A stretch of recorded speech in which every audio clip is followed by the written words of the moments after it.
Blackwork embroidery is something that I'm super passionate about, and today I would like to discuss the evolution of blackwork embroidery in 16th century England. First, I'll give a little history about myself and my experience with blackwork embroidery. Then I will give a little bit of a history to lead up to the 16th century, and then we'll dive right into the 16th century with blackwork embroidery. But before we get started, please select thumbs up that you like the video. It helps with the algorithm. If you have questions or comments, please post them below. And please click subscribe and ring the bell to be updated when new videos come out. During this video, I will have pictures that may pop up, and when I do, I will have links below in the description. First, in the SCA, the Society for Creative Anachronism, the SCA is an international nonprofit educational organization that studies and recreates the years approximately 600 to 1600 AD. And I have been a member of the SCA since I was 16. I first learned how to do blackwork embroidery when I was 16. I went to an SCA event, took a class, and just got super excited about it and dived right in. As it was, I already knew how to do cross stitch, and whenever I did cross stitch, how I would outline my pictures wound up being how you do blackwork embroidery. And that's the geometric where you go in, out, in, out, in, out, and then go back, so it's a double running stitch. And so I got super excited, and then I dived right in and started doing blackwork embroidery. Well, fast forward some years, and as it is, I have 3 college degrees. My first college degree, my thesis was actually on blackwork embroidery. It actually helped me with the beginnings of my documentation for an arts and sciences project that I was working on. So kind of a 2 birds, 1 stone with that.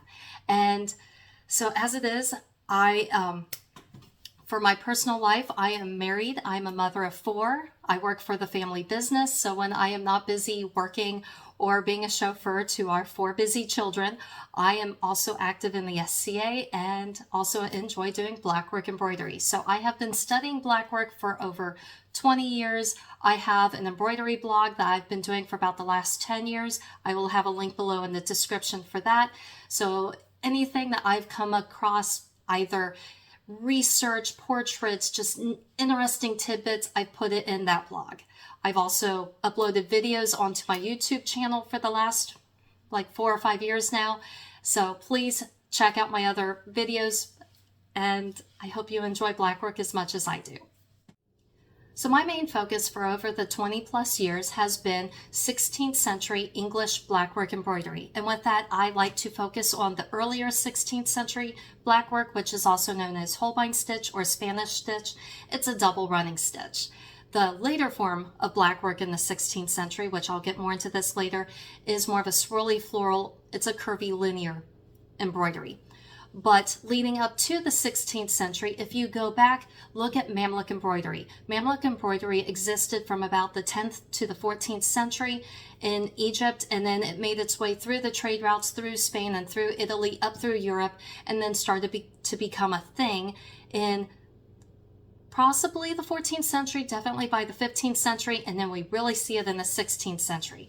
If you would like to know more about Mamluk embroidery, I highly recommend looking at Mistress Miriam's blog. Her blog on WordPress is no longer active, but she also has videos on YouTube. But she is in the Kingdom of Locac, but she really knows her stuff, and I highly recommend checking her out. I will have links below to her blog. And so anyways, the Mamluk embroidery made its way through Europe, through the trade routes, became a thing, and in the late 14th century, Geoffrey Chaucer in the Canterbury Tales referred to the miller's wife, whose name I believe is Alison. He referred to her as wearing a dainty white smock with black embroidery both alike within and without. I don't know about you, but to me that sounds a lot like the reversible blackwork that is iconic of the early 16th century in England with the Holbein stitch. And so when you start to look at 16th century in England, and I'm specifically saying in England because there were in 16th century, there were embroidery books that were either German or Italian. And I actually have a list on my blog. I will have a link below in the description of different embroidery books that existed. And it more or less looks like some of them plagiarized off of each other, where they would take this plate and then turn the plate over, and then this page 18A became my 21B, and So some of the patterns you will find, like, they're German, but they could be Italian, but anyways, I will have a link below in my blog, or a link below in the description to that blog link that shows the different books that exist online, so you can actually click on the links and then be able to see a particular book, like if it was a German book from, we'll say, 1564 versus an Italian book that existed from 1537. But I like to focus specifically on 16th century blackwork. And so when you start to look at 16th century English blackwork, with that, the main thing is Holbein stitch. It was also known as Spanish stitch, and that was known as Spanish stitch because Catherine of Aragon, the first wife of Henry VIII, and he's the famous king with 6 wives, divorced, beheaded, died, divorced, beheaded, survived. Catherine of Aragon was a Spanish princess. She originally married Henry's older brother, Arthur.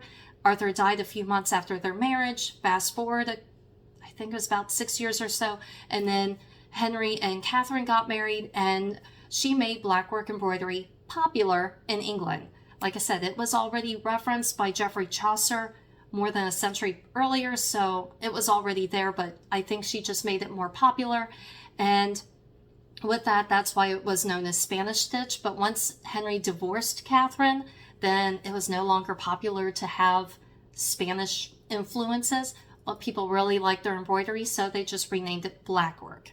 And then that's where Holbein, with Hans Holbein the Younger, he was a court painter in Henry VIII's court, and he painted at least 31 portraits that we know of that have blackwork embroidery. There were other artists who were painting portraits at this time with blackwork embroidery, and that's throughout Europe. But like one artist, you might have found only one portrait that exists with his blackwork. Another artist might have painted maybe 2 or 3. Whereas Hans Holbein painted at least 31. Some of the paintings still exist where we don't have the sketches, or we have the sketches, but the paintings were lost either mainly due to fire, to war. Some of them just probably were painted over at some point, because there are examples of that as well. And I have videos on my blog or on my YouTube channel discussing the different Holbein sketches and paintings and where to find what embroidery pattern. But from that, we know that the geometric patterns were very popular in the 1520s and in the 1530s. However, by the 1540s, that's where the geometric shape starts to give way to the curvilinear. So geometric, imagine a counted stitch. You are doing a double running stitch. So you have 2 threads, one going in, out, in, out, in, out, and out to the very end.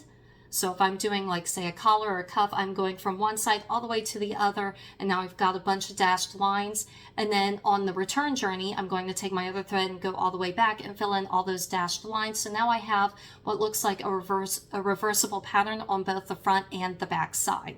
About the 1540s is when we start to see the curvilinear patterns. That's the swirly floral patterns. That is iconic of the later 16th century in England. And with that, you would have prick and pounce. And with prick and pounce, what that is you would have a pattern probably from a pattern book. And then you would sit there and poke holes in the pattern, lay the pattern down on your fabric, and then take charcoal powder and brush it over top. And so then when you lift up the paper, you can move the paper around on the fabric and then do the charcoal pattern. So when you lift it all up, you have little dots, and then you could take ink and trace the dots, connect the dots, and then create a pattern onto the linen fabric, and then they would just embroider over that. And with that, they would use black ink.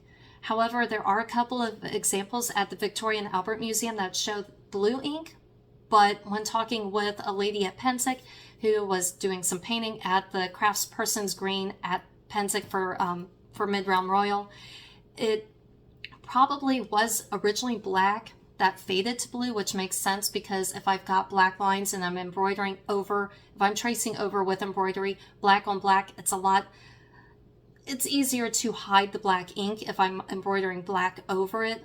But if I've got blue ink with black silk thread, then the blue might show.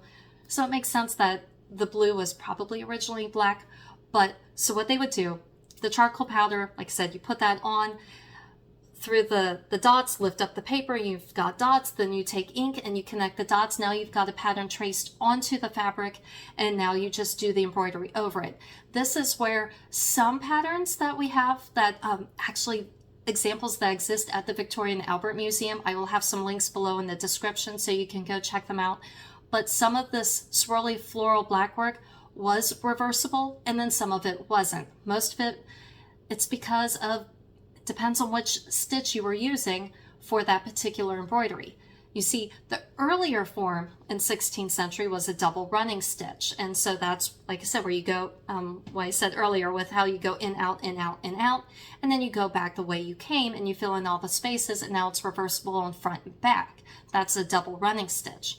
In the later forms of the blackwork in England, you will find stem stitch, seed stitch. There are various types of stitches, and depending on the type of embroidery stitch you're doing, some of them can be, and this is where you have to get very meticulous on how you do your embroidery, but some of them can be reversible and then others not. And so to me, that's very fascinating that, and also it depends on what you were embroidering. If I was doing embroidery for sleeves, for example, it doesn't really matter if my sleeve is reversible or not, unless I need it for the cuffs, because there is a particular smock, I think it's from circa about 1575, 1585, where you can see the embroidery goes all the way down, but then the cuffs flip back, and so it is reversible on the cuffs. I don't know about the rest of the sleeve. The museum doesn't provide the underneath side of the sleeve, but you can see the side of the cuffs where the museum even says that the cuffs are reversible. With the blackwork embroidery that exists in Hans Holbein the Younger's portraits, some of them you can zoom in and be able to see the intricate details and recreate the patterns from the portrait. I've already done this, and I will have videos on my YouTube channel that have that in there, as well as having pictures with the patterns on my embroidery blog. The German and Italian books that I mentioned earlier also have patterns, and the neat thing is, in those pattern books, not only do they have patterns for the geometric patterns, but they also have the patterns for the curvilinear patterns that were iconic in the later 16th century in England. And so depending on which type of pattern you would like to embroider, you can either do the counted stitch on the linen, or you could trace a curvy floral pattern onto your fabric and then be able to embroider over that pattern. One interesting tidbit to know, earlier when I mentioned the blue ink that exists on some of the examples at the Victoria and Albert Museum, and the reason why we see the blue ink is because the English used a lot more iron in their thread for making it black. And the thing is, that's helped to erode the threads over time. So you can still see holes in the fabric where the embroidery was. You can now see because the thread has eroded. And so you can see some of the threads for some of the embroidery, but then on other parts of that same piece, we just see the blue ink where they had originally had the embroidery. Whereas Spanish, if you use Spanish thread, they didn't use as much coal to or iron to make the thread black, and so it hasn't eroded. And so if they were using Spanish silk thread, well, that thread is still intact today on a lot of embroidered pieces at museums. And even with just referring to it as blackwork, the reason why I'm putting in quotations is because specifically in England, as you look at different forms of embroidery that fall under this category in 16th century England, you'll find that saying blackwork is a very broad spectrum. It's like everything's under the umbrella.